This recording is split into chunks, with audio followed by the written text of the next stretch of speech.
រុនសួស្តីក៏ដូចជាជំរាបសួរដល់ពុកម៉ែបងប្អូនទាំងអស់គ្នាថ្ងៃនេះផងដែរខ្ញុំមកធ្វើវីដេអូដើម្បីធ្វើការអាប់ដេតនៅតម្លៃមាសក៏ដូចជាតម្លៃប្រាក់នៅព្រឹកថ្ងៃទី21ខែមករាឆ្នាំ2026បាទ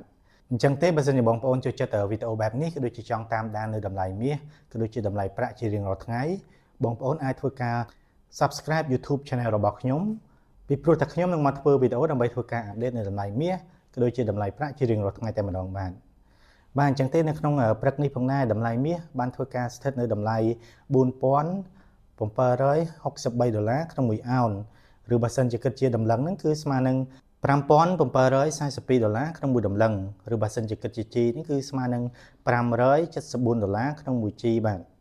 ចំណែកឯប្រាក់វិញនៅក្នុងព្រឹកនេះគឺស្ថិតនៅក្នុងតម្លៃ$94ក្នុង1អោនឬបើសិនជាគិតជាតម្លឹងគឺស្មើនឹង$113ក្នុង1តម្លឹងឬស្មើនឹង$11.3ក្នុង1ជីបាទហើយបើសិនជាគិតជាគីឡូក្រាមហ្នឹងគឺស្មើនឹង$3022ក្នុង1គីឡូក្រាមបាទ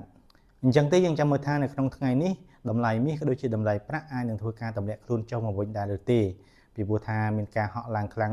ជាច្រើនថ្ងៃមកហើយ